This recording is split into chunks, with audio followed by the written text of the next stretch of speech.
मरतबा ऐसा हो रहा है कि एक टाउनशिप को ऑटोनॉमस स्टेटस मिला हो, वो टाउनशिप अपने आप में मुकम्मल कई चीज़ों पर मुश्तमिल हो। ऐसा पूरी रियासत में कहीं भी नहीं हुआ। अल्हम्दुलिल्लाह हमने यहाँ पर इसको मुमकिन करवाने की कोशिश की है। जहाँ तक मंजूरियों का ताल्लुक़ है, तमाम मंजूरियाँ उसकी कॉपीज़ आपके सामने मौजूद हैं, यहाँ आप देख सकते हैं।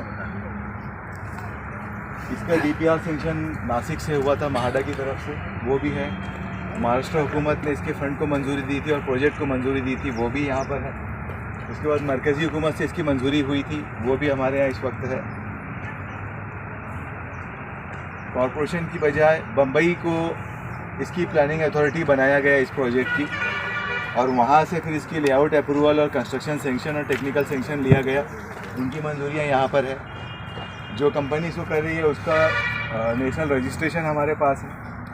इस ज़मीन का जोन और कलेक्टर ऑफिस के NOCs और परमिशंस हमारे पास हैं। उसके बाद हमारे पास जो इमारतें बन रही हैं 12 मंजिला, 15 मंजिला और 21 मंजिला। तो पहले फ़ेज़ में जो हम इमारत अभी बना रहे हैं वो 12 मंजिला और 15 मंजिला इमारतें हैं, लिहाजा उनका फायर NOC जो होता है ज़रूरी, वो हम यहाँ लेकर रखे हुए हैं। तो ये तमाम मंजूरियाँ और तमाम चीज़ें हासिल करने के बाद ही अल्हम्दुलिल्लाह हम इस सतह पर आए हैं कि ज़मीन पर इसका संग बुनियाद रख कर इसकी तामीर को शुरू की जाए। इब्तिदा का मतलब सिर्फ इतना ही था कि कोई ऐसी चीज़ ना रह जाए कि रहने वालों के सरों पर फिर हुकूमत की जानिब से किसी कायदे की तलवार को लटकता हुआ देखा जाए। ये बहुत बड़ा गुनाह हम इसको तस्वुर करते हैं कि आधा अधूरा या गैर कानूनी या इल्लीगल किसी को कुछ बेच दिया जाए और अपने घरों में सुकून से सोया जाए। हमारा ना तो ये जहन है और ना ही हम इस तरह कोई काम करने के फेवर में हैं। ये वजह थी बुनियादी तौर पर कि जितनी भी मुमकिन हो सके तमाम मंजूरियों को पहले हासिल करने के बाद अल्हम्दुलिल्लाह फिर इस नतीजे पर रखा गया कि अब हम इसको कंस्ट्रक्शन को शुरू करते हैं। लिहाजा ये तमाम चीज़ें जो आप देख रहे हैं, मुझे यकीन है आप किसी भी कंस्ट्रक्शन साइट्स के ऊपर इतनी मंजूरियाँ बैक वक्त नहीं देख सकेंगे। अल्लाह का एहसान है, अल्लाह ने जिस दर्जे में भी कुछ देर के साथ लेकिन ये तमाम मंजूरियों का हुसूल मकदर किया और उसके बाद ये तमाम चीज़ें हुई अल्हम्दुलिल्लाह। आई लगी तौर पर ये तामीर की इमारतों के प्रोजेक्ट्स के डिस्प्लेस पर ये होती नहीं है, लेकिन इसको लगाने का मकसद भी सिर्फ यही है कि इसका टेक्निकल सेंक्शन देख लीजिए।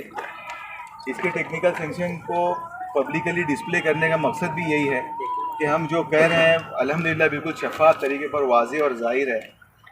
इसका डिस्प्ले आप देख रहे हैं, टेक्निकल सेंक्शन के ऊपर बॉम्बे के सारी अथॉरिटीज़ ने सिग्नेचर किए, उसके बाद हमने यहाँ पर इसको डिस्प्ले किया हुआ है। हमारा मैनिफेस्टो भी है और हम जो यहाँ पर प्रोवाइड कर रहे हैं उसका इकरारनामा भी है, और इसको हमने वाज़ेह तौर पर डिस्प्ले किया है कि हम एग्जैक्टली यहाँ क्या कर रहे हैं। आप देखिए कुल ज़मीन जो टोटल हो रही है यहाँ पर बैक वक्त, यहाँ तमाम इमारतें रिहायशी भी हैं, शॉपिंग मॉल है, बच्चों का स्कूल है, हॉस्पिटल है और गार्डन्स, पार्क्स, औरतों का वॉकिंग ट्रैक, ये तमाम चीज़ें दी हुई हैं। और इसमें जो तफसील है वो आपके पास ब्रोशर में इंशाल्लाह आ जाएगी, बकिया तफसीलात जो भी दी हुई है। फ्लो प्लान्स को डिस्प्ले कर दिया गया है, कोई चीज़ को मुगम या छुपाया हुआ नहीं रखा गया, तमाम चीज़ें खोल कर आवाम के सामने रखी गई हैं। जिस रास्ते से हम चल कर आए हैं ये अभी 40 फीट का रास्ता है। ये रास्ता हाईवे से शुरू हो रहा है और हाईवे क्रॉस करने के बाद ये रास्ता मुशावरत चौक तक जाता है। टाउनशिप के अंदर ये बड़ा अहम मुद्दा था कि इसके एक्सेस किस तरह से होगा। तो अभी हम जहाँ खड़े हुए हैं ये रास्ता हाईवे से शुरू होकर यहाँ तक आ रहा है। इस तरफ हमारा हॉस्पिटल की इमारत है और इस तरफ जो आप रोड सीधा देख रहे हैं इसकी दाहिनी जानिब हमारा स्कूल है और इसकी लेफ़्ट साइड में हमारा ओपन स्पेस और पूरे के पूरे टावर्स, रिहायशी टावर्स पूरे उस तरफ आने वाले हैं जहाँ पर आप काम चलता हुआ देख रहे हैं। तो इमारत का जो पूरे प्रोजेक्ट का जो एक नक्शा है वो आपके जहन में आ जाएगा कि यहाँ से दाखिला इस तरफ से है, यहाँ हॉस्पिटल, इसके बाद स्कूल है, फिर 1 एकड़ का लिफ्टेड गार्डन है, वो मैं इंशाल्लाह भी वहाँ तफसील दे दूँगा आपको, और उसके बाद फिर पूरे रिहायशी टावर्स। तो अभी हम जब चल रहे हैं तो अब इसके बाद हम रिहायशी टावर देख लेते हैं वो जो कंस्ट्रक्शन। आइए बस ये हमारे जो 6 टावर्स बन रहे हैं, तो ये 6 टावर्स का ये पहला टावर है। ज़मीन के नीचे 2 मंजिला इमारत की बराबर का बुनियाद नीचे है और उसके ऊपर फिर 12 मंजिला उसके ऊपर है। तो आप देख सकते हैं एक्सप्रेशन जिस तर्ज पे हुआ है। तो इसका फाउंडेशन काफ़ी ज़्यादा हाई क्वालिटी, हाई स्टैंडर्ड्स और बड़े ऊंचे मेयार पर रखकर इसको तामीर किया जा रहा है। कोई भी चीज़ इसके अंदर इजी लेकर नहीं की गई या किसी भी छोटे छोटे पॉइंट को छोड़ नहीं दिया गया। हर चीज़ का बराबर ध्यान रखकर तवज्जो से पूरी डिज़ाइन करके बेहतर तरीके से अच्छे मेयार के ऊंची क्वालिटी में करने की कोशिश की गई। ये पहला टावर का फाउंडेशन है आप जो देख रहे हैं, इसके बाद दूसरा है, उसके बाद तीसरा देख रहे हैं आप कंस्ट्रक्शन। और चलता है 4 टावर इस तरफ आते हैं, 2 टावर इस तरफ आते हैं। तो पहले 3 टावर जो यहाँ पे बन रहे हैं ये 12 मंजिला है, चौथा टावर हमारा 15 मंजिला है, और इसके बाद सामने जो टावर है इसमें शॉपिंग मॉल, कमर्शियल और 21 मंजिला टावर। उसके बाद फिर अपलिफ्टेड गार्डन है और सामने स्कूल और हॉस्पिटल है।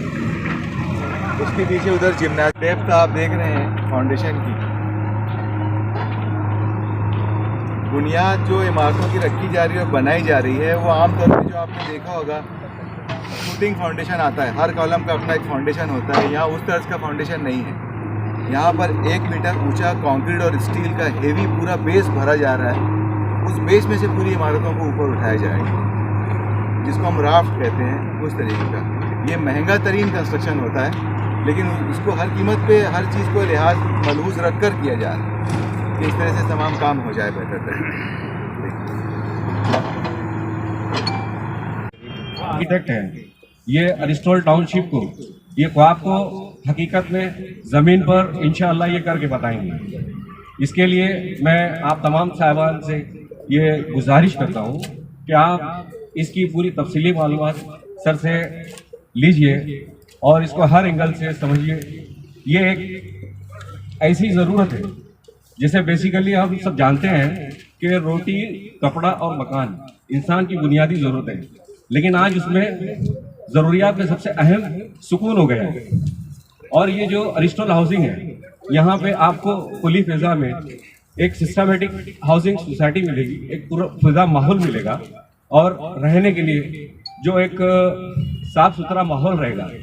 ये मालेगांव के लिए एक बहुत ही ज़बरदस्त हाउसिंग सोसाइटी का नमूना सर ने पेश किया है। मैं चाहता हूँ अल्लाह ताला, मेरी दुआ है कि अल्लाह ताला इनको कामयाब करे और ये कामयाबी में आप भी उनका साथ दें। इंशाल्लाह हमारे शहर को एक बेहतरीन टाउनशिप नसीब होगी। इसमें आप लोग इसमें जितना सपोर्ट करेंगे उतना उस टाउनशिप को कामयाब करने के लिए अच्छा रहेगा। इसके पॉजिटिव्स को आप सामने लाइए और गवर्नमेंट की जो स्कीम है उससे फ़ायदा उठाने के लिए एक बहुत सुनहरी मौका है।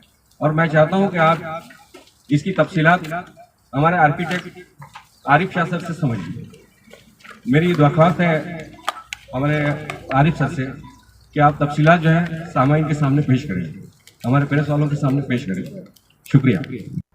मैं आप तमाम हजरात का इस्तकबाल करता हूँ।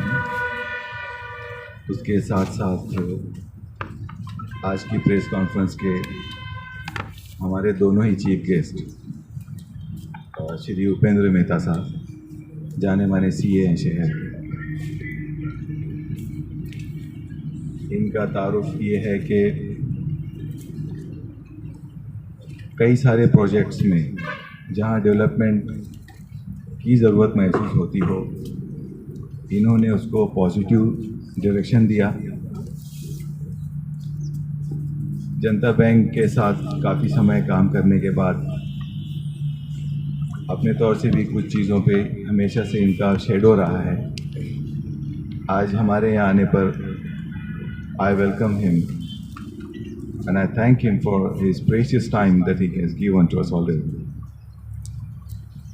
हमारे नसीम भाई यहाँ पर मौजूद हैं, मैं इनका भी इस्तकबाल करता हूँ।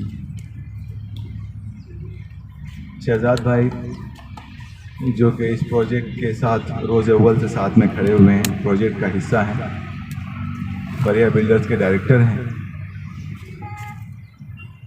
शाबान भाई मेरे बाजू में बैठे हुए हैं। ये इस प्रोजेक्ट के होने में और इसको आगे कारगर करने में मुकम्मल कंट्रोल के साथ आगे हो रहे हैं अल्हम्दुलिल्लाह। साथ साथ आप तमामी हजरात का इस्तकबाल और इस उम्मीद से कि आप मेरी चंद गुजारिशात को अपने जहन में रख लें और उसको अपने तई एक मुस्बित रुख देकर आवाम के सामने पेश कर दें।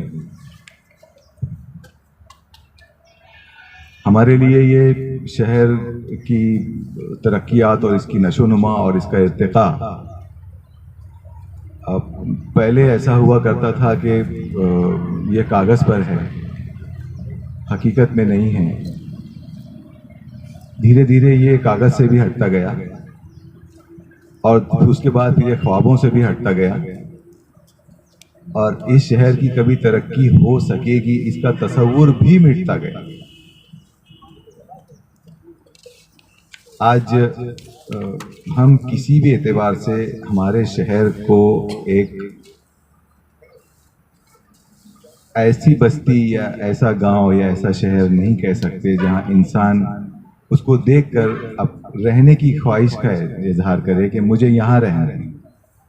जो रहने वाले हैं उनमें बेजारी हो गई। कई सिमतों से, कई तरीकों से शहर या तो बर्बाद हुआ या बर्बाद किया गया।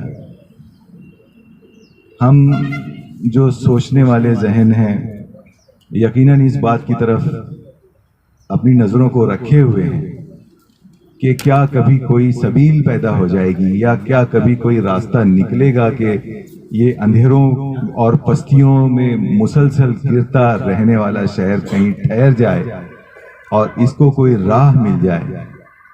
लेकिन आखिरकार हर रोज, हर अगली नई सुबह एक बड़ी मायूसी का सबब बनकर आती है और फिर कुछ नया ऐसा नजर आता है जो कल से बदतर था। हम किसी बेहतर की तरफ ना जाते हुए किसी बदतर की तरफ जा रहे हैं। आप हर एतबार से देख लीजिए, हमारी मईशत, हमारी माशियात, हमारी इक़्तिसादियात, हमारी सियासियात, हमारी तालीम, हमारा माशरा, हमारा समाज, हमारे इक़दार, हमारे अफकार, आप सिर्फ फहरिस्त बनाइए और लिखते चले जाइए कि हम किस किस मनाजिल पर और किस किस सतह पर हम तनज़्ज़ुली का शिकार हो रहे हैं और हम पस्ती में जा रहे हैं। ये वक्त, ये प्रोजेक्ट इतनी सारी बातों को जाहिर करके किसी एक मकाम पर आने का तो खैर नहीं है, लेकिन तमहीदन इस बात को कहना भी ज़रूरी हो जाता था कि ये असल में है क्या। दूसरा जो अहम पॉइंट मैं आपको बता दूं, 2003 में मैं प्लानिंग ऑफिसर बनकर आया था इस शहर का, जब इसका डीपी प्लान बन रहा था। हमने डीपी प्लान में 64 नए रोड बनाए थे। 139 मकामात को रिजर्व करके हुकूमत से सिफारिश की थी कि हुकूमत फ़ौरन इन रिजर्वेशंस को खरीद कर शहर की तरक्कियात में अपना कुछ तो जुज़्व अदा करे। आज 20 साल का अरसा गुजर गया है, कुछ भी नहीं हो पाया। ना तो कोई रास्ते बन पाए, ना ही तो कोई डिसीजन खरीदे गए, ना ही तरक्कियात को वो रुख दिया गया जिस तर्ज पर वो डिज़ाइन किया गया था, बल्कि एक मजाक बनकर रह गया। मैं दूसरी तरफ से, दूसरी सिमत से जब इसको देखता हूँ, इस शहर के एक शहरी के नज़रिए से जब मैं देखता हूँ कि मैं खुद भी इस शहर का शहरी हूँ, कि डीपी में जो कुछ बना था, बनाया गया था, वो कागज़ों की नज़र हो गया और हकीकत में कभी भी वो कुछ नहीं हो पाया। यहाँ हम किसी की ना तो शिकवा के लिए बैठे हैं ना शिकायत के लिए बैठे हैं। शिकवा और शिकायत हमेशा किसी कमज़ोर की ज़ुबान से होता है। हम तो कुछ काम करने के लिए बैठे थे, तो अल्हम्दुलिल्लाह ये ज़रूर था कि इसका कोई नया रास्ता पैदा कर लिया जाए। 1952 का मालेगांव शहर जिस तर्ज पर बना था, उस वक्त का सबसे बड़ा रोड 32 फीट का था और जो छोटी छोटी गलियां हुआ करती थी वो कुछ 12 फीट से शुरू होती थी। लेकिन फिर उस वक्त हमारी आबादी भी सिर्फ 68,000 थी, 68,000। आप यकीन कीजिए, 68,000 की आबादी का शहर जब मल्टीपल होकर कितना और मल्टीपल हो सकेगा। आज 12 लाख तक पहुंच गया है। वो 12 फीट की गलियां जो अब 60 फीट की हो जाना चाहिए थी, वो 6 फीट की रह गई। हम एक मकाम से हटने को तैयार नहीं। यहाँ स्लम का नजरिया भी कुछ और है। स्लम जो एक टर्म है इंग्लिश में, स्लम जो होता है इस वक्त मालेगांव शहर के सबसे बड़े जो दो स्लम है वो है नयापुर और इस्लामपुर। इनको एक्सप्लोजन चाहिए। ये अपने आप में जब हट जाएं तो खुद दो बड़े शहर बन जाएंगे। लेकिन हम उनसे पूछें जाकर कि जैसे आप रह रहे हैं अगले 100 साल तक क्या आपने कसम खाई आप ऐसे ही रहें? यानी आपने अपने आबा अजदाद से एक 15 बाय 20 का मकान लिया हुआ है, अपने बच्चों को भी आप वही देने का सोच रहे हैं, तो फिर इर्तिका कहां है? देखिए, तरक्कियात एक शहर बताता है कि वो क्या है। हमारे लिए खुली हवाएं, खुले रास्ते हमारे जहनों को खोल सकती है। हर चीज कंजेस्टेड होने की वजह से हमारे जहन भी कंजेस्टेड हो रहे हैं। हम इक्तिफा करना सीख रहे हैं, वो इक्तिफा हमें पस्ती की तरफ ले जा रहा है। 12 फीट का रास्ता है, चलो ठीक है, सभी तो चल रहे हैं, मैं भी चल ही रहा हूं। अगले दिन वो 10 फीट का हो जाता है। चलो 10 फीट पे सभी चल रहे हैं, मैं भी तो उन्हीं में से एक हूं, फिर वो 8 फीट का हो जाता है। यानी हम में से हर कोई इस बात को कबूल जरूर कर रहा है कि कुछ होना चाहिए, लेकिन कौन करेगा इसकी तरफ कोई कदम नहीं, इकदामात ही नहीं है सिरे से।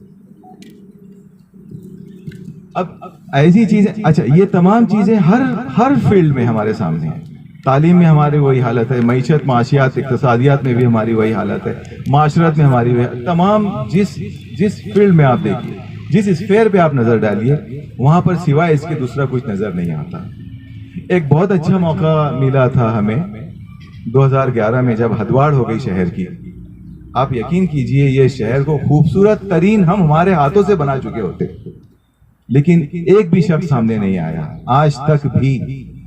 छोटी मिसाल लीजिए, ये 5.5 एकड़ में जो ये टाउनशिप बन रही है, आप देखिए 600-800 फैमिलीज यहाँ पर आ रही हैं। बहुत ऊंचे मेयार को हम सामने रखकर कम से कम तरीन कीमत की बात सोचकर कर रहे हैं। क्या हम ही हैं जो ये सोच सकते हैं? क्या शहर में कोई और नहीं कि वो तायुन कर ले, यार कम से कम ये इलाके साफ है आज, इसको एक अच्छा शहर बनाते हैं, चलिए। क्या ये ख्याल किसी को नहीं आता? किस बात का बहाना बनाएंगे कि हमको ये नहीं आता? कैसे नहीं आता? एक छोटी से 5 एकड़ के ऊपर अगर 800 आते हैं, 1000 एकड़ यहां से वहां तक हमारे कदमों के नीचे जमीनें हैं। ये जमीनें उनकी हैं जो 4 फीट के रास्ते से सुबह निकलते हैं, अपने बच्चे का हाथ पकड़ के उसको एक रिक्शा मार देती है। ये उसी शख्स की 1000 जमीन है। लेकिन जहनों में जब कोई तामीर ना हो तो ख्वाब उसकी हकीकत की ताबीर कैसे लेंगे?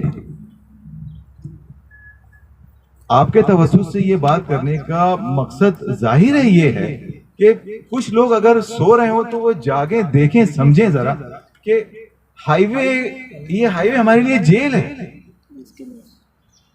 बिल्कुल कैद कर दिया गया है। बस रहो तुम यहाँ और हम खुश हैं उसमें। एक कैदी को जब कैदी हो जाने की आदत हो जाए तो वो जेल को आजादी तस्वुर करता है। बस इस सूरत हाल में इस वक्त मालेगांव का हर शहरी हर जहन है। क्या वजह? मालदा जैसा साफ शफाफ एरिया मिला था हमको, दयाना जैसा बेहतरीन सब्ज इलाका मिला था हमको, हमने उसको बदतरीन सूरत में बदसूरत बना के छोड़ा। ये कोई बाहर से तो नहीं आए थे सारे करने वाले, ये हम और आप ही हैं सारे जिन्होंने ये सारा कुछ किया हुआ है।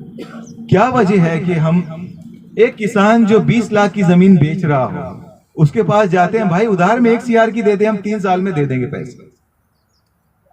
उसको और क्या चाहिए? वो बेचारा बैठा हुआ है बेचने के लिए, 20 लाख की जमीन को 1 CR की उससे खरीद के उसके टुकड़े बेचते हैं वो गरीबों को। उनको अच्छा, उनके पास भी कीमत कितनी होती है? 50,000 उसकी कीमत नहीं, उनको 1.5 लाख का देंगे, 3 साल में पैसे देंगे। वो गरीब मजदूर से दिन रात कमाई करवा कर वो 80 लाख जो ऊपर बचता है प्रॉफिट, वो 40 लाख किसान को देते हैं, 40 लाख खुद रखते हैं और सारा खून उस गरीब का चूसा जाता है। इस सिस्टम को कबूल किया गया है, इस शहर ने कबूल किया है, बताइए। वरना कहीं से तो कोई एक आवाज उठती कि ये जो हो रहा है गलत। अच्छा, उस पर तुल रही है कि सारी के सारी कंप्लीटली इलीगल सिस्टम, पूरे के पूरे इलीगल, गैर कानूनी। कब आकर कोई बुलडोजर से उनको उठा दे उनको कुछ पता नहीं।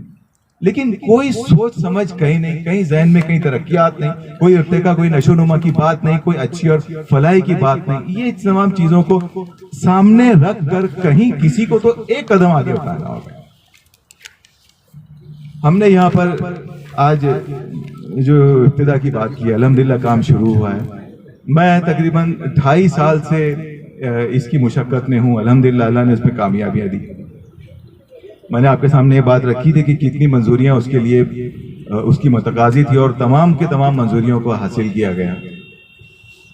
उसकी तफसील मैं आपको दे चुका हूँ, आप चाहें तो उसको देख सकते हैं। फिर भी यहाँ मकसद इतना था सिर्फ कि एक चीज होती है, वो सिर्फ होती है, उस चीज को थोड़ा सा बेहतर किया जाए तो वो बेहतर भी हो जाती है, फिर उस चीज को मजीद बेहतर किया जाए तो वो मजीद बेहतर भी हो जाती है।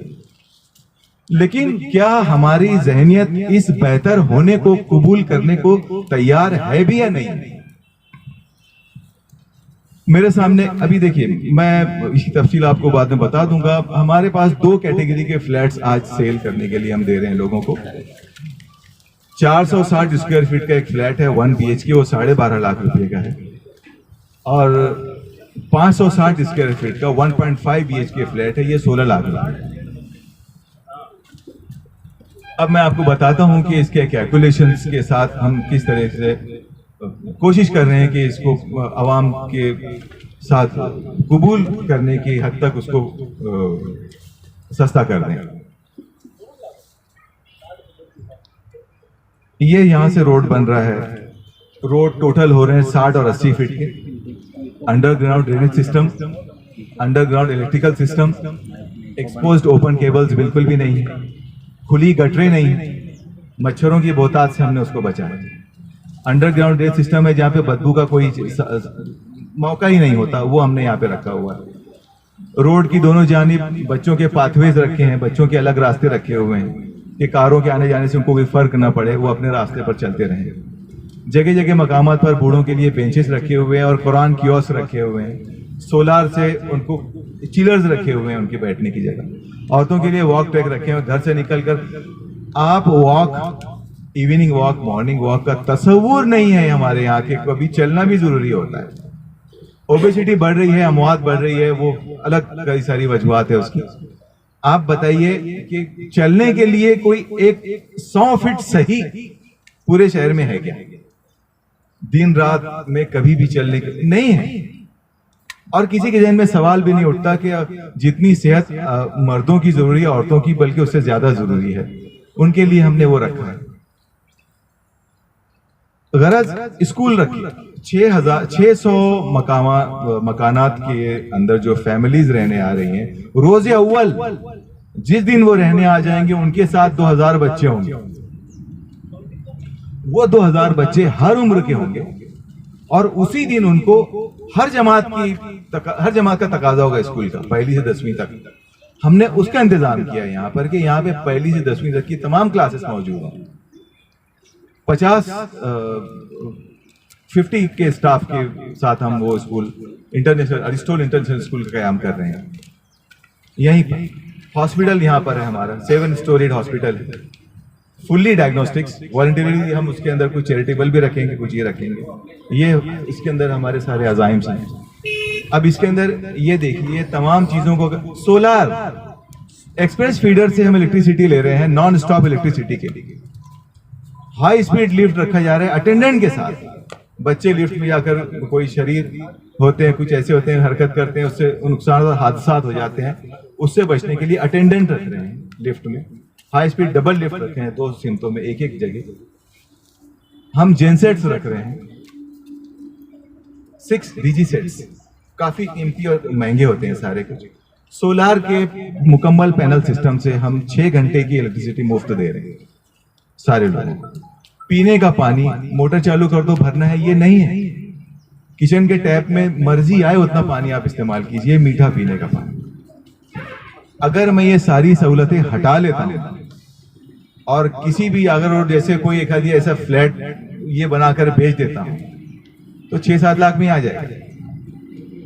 लेकिन फिर ये भी है कि मैं दोबारा कोई और झोपड़पट्टी बनाने नहीं जा रहा। हम कुछ ऐसा कर देंगे कि आपकी तकालीफ को हम समझें कि ठीक है, अगर आपके लिए मुश्किल हो रहा है तो हम आपके लिए कुछ आसानियां भी पैदा कर देंगे। लेकिन फिर कुछ अच्छा रहिए, कुछ अच्छा रहिए। तो इस बात को सामने रखकर हमने ये किया कि ठीक है, हम ये तमाम सहूलतें देंगे यकीनी तौर पर। अगर कुछ लोग आज नहीं समझ पाए तो देखने के बाद समझ पाएंगे, और फिर अगला कोई शख्स हमारे साथ में कोई और भी कदम उठाता हो और इस किस्म की टाउनशिप वो बनाता हो तो फिर एक नई राह निकल पड़ेगी। 12.5 लाख रुपए के फ्लैट के अंदर इनको जो पहली किस्त अदा करनी है, पहला जो डिपॉजिट या बुकिंग अमाउंट देना है, ये 1 लाख रुपए है। 2.5 लाख रुपया हुकूमत से फंड मंजूर हो गया है, बल्कि आ गया। तो 12.5 लाख के फ्लैट के अंदर 2.5 लाख उसका वो माइनस कीजिए आप, 10 लाख बचता है। 1 लाख रुपया वो आज दे रहा है। अगर 2 किस्में करके 50-50 भी दे दे उसकी मर्जी तो भी हम उसको कबूल करने के लिए बैठे होंगे। 9 लाख रुपया बचता है। ये 9 लाख रुपया वो 3 साल में अदा कर दे। अब वो ये कह रहे हैं कि मेरी इतनी भी गुंजाइश नहीं कि मैं करूं, तो हमारे पास आशा स्कीम, एक्सिस बैंक से हमने बात की है, आशा स्कीम उन्होंने दिया है। वो हर बंदे को बगैर किसी आईटी रिटर्न्स और डॉक्यूमेंट्स के, जो आजकल सभी के पास तकरीबन कोई आईटी भरता नहीं, कोई टैक्स भरता नहीं, उनके पास कागजात भी नहीं होते और बैंक उनको खड़ा भी नहीं करती, उन लोगों के लिए 6 लाख के लोन का बंदोबस्त हमने किया है। अब वो बचे हुए 9 लाख में से अगर वो 6 लाख अदा कर देता है तो 3 लाख रुपया उसको 3 साल में देना है, और उसके घर का कब्जा उसको लेकर एक नई मियारी जिंदगी। हाँ, फिर वो 6 लाख उसको 12 साल, 15 साल, 20 साल में भरना। आप यकीन कीजिए इस वक्त कहीं भी इस तरीके की स्कीम को रीजनरेट करके फॉर्म करके दिया नहीं गया। वो अल्हम्दुलिल्लाह आज हम लोगों के सामने रख रहे हैं। उसके बाद 16 लाख वाला जो फ्लैट 1.5 BHK है वो 560 स्क्वायर फीट का है। उसके अंदर फिर हमने 2 तरीके रखे। उसमें हमने एक तबका कैच किया, टीचर्स हजरात हैं, कुछ सैलरीड पीपल हैं, कुछ व्यापारी किस्म के लोग हैं जो आईटी भर देते हो, ऐसे किस्म लोगों के लिए हमने 16 लाख रखा। 2 लाख रुपया उनको आज देना है, 14 लाख रुपया बैलेंस होता है। ये 4 लाख वो 3 साल में हमें अदा कर दें, और 10 लाख का लोन 6.5% के ऊपर दें। उसमें भी सीएलएसएस के अंदर उनका हुकूमत उनके ऊपर आया हुआ इंटरेस्ट 3.25 लाख रुपया हुकूमत बर्दाश्त कर लेगी, जो इनको हुकूमत को देना नहीं। जिस तरह 2.5 लाख 12.5 लाख वालों को हुकूमत को वापस नहीं करना है, उस तरह उनकी भी एक सहूलत रखी है। ऐसी सहूलतों की स्कीम को फॉर्म करके प्रेजेंट करना बहुत मुश्किल था, अल्हम्दुलिल्लाह आसान हो गया। तो इस चीज को भी आप देखिए कि ये किस तरह से प्रेजेंट हो सकती है।